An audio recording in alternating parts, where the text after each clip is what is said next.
दोस्तों, आपका स्वागत है हमारे चैनल विचार बिंदु में, जिसमें हम लोग आज एक नए सेशन के साथ शुरू करते हैं भारत का भूगोल।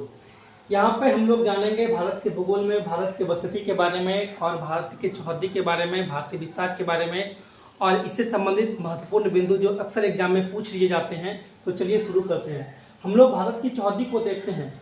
भारत की चौहद्दी भारत के उत्तर में हिमालय पर्वत है, तो दक्षिण में हिंद महासागर है, और भारत के पूर्वोत्तर में बंगाल की खाड़ी, तो पश्चिमोत्तर में अरब सागर है।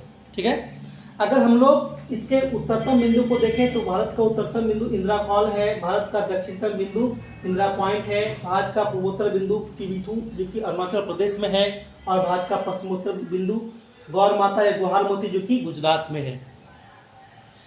इसका विस्तार 8 डिग्री 4 मिनट उत्तरी अक्षांश से 8 डिग्री 4 मिनट उत्तरी अक्षांश से 37 डिग्री 6 मिनट उत्तरी अक्षांश तक तथा 68 डिग्री 7 मिनट पूर्वी देशांतर से 97 डिग्री 25 मिनट पूर्वी देशांतर तक इसका विस्तार है। अब प्रश्न यह उठता है कि भारत किस गोलार्ध में है। भारत ग्लोब पर कहाँ है। तो भारत जो है, हम लोग यहाँ पे ग्लोब को देख रहे हैं। भारत ग्लोब पे उत्तर पूर्वी गोलार्ध, ये हम दो भाग में अगर बांटे इस ग्लोब को, तो ये देखिए, ये उत्तरतम भाग है, ये पूर्वोत्तर भाग है। तो भारत कहाँ है, उत्तर पूर्वी गोलार्ध में अवस्थित है। क्षेत्रफल की दृष्टि से भारत का विश्व में कौन सा स्थान है। तो भारत का विश्व में 7वां स्थान है। क्षेत्रफल की दृष्टि से अगर बात करें तो भारत का विश्व में कौन सा स्थान है, 7वां स्थान है। उत्तर से लेकर के दक्षिण तक इसकी लंबाई 3214 किलोमीटर है। कितना है, 3214 किलोमीटर। और पूर्व से लेकर के पश्चिम तक इसकी जो है कुल 2933 किलोमीटर है। पूर्व से लेकर के पश्चिम तक ये कितना लंबा है, तो 2933 किलोमीटर, और उत्तर से दक्षिण तक कितना है, तो 3214 किलोमीटर।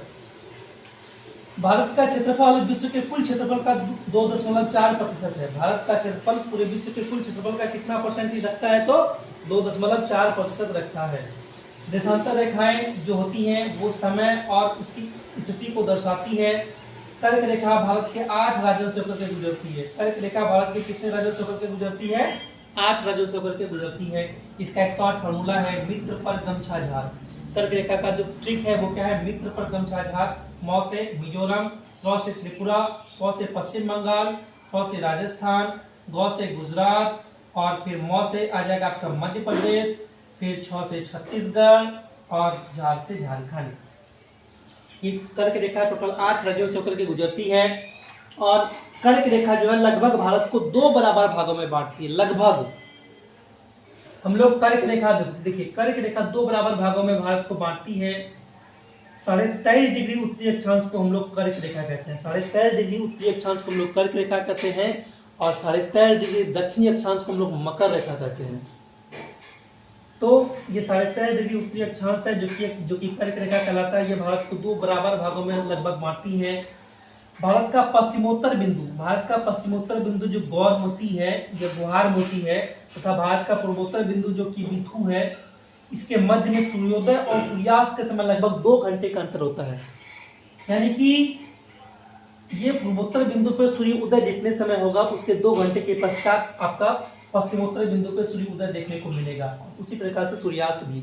तो सूर्योदय और सूर्यास्त में लगभग कितने घंटे का अंतर होता है, तो 2 घंटे का अंतर होता है।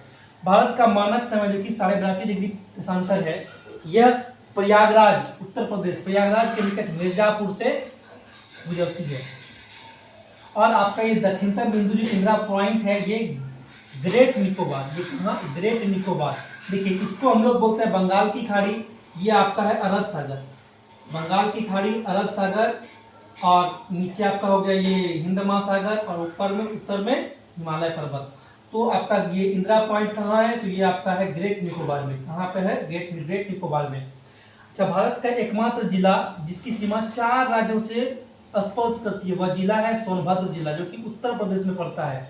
वह जिला कौन सा है, सोनभद्र जिला है, जो कि कहाँ पड़ता है, उत्तर प्रदेश में पड़ता है। यह भारत के 4 राज्यों से होकर के गुजरती है। तो अगर आपको यह अच्छा लगे तो मेरे चैनल को सब्सक्राइब कर लें। जय हिंद।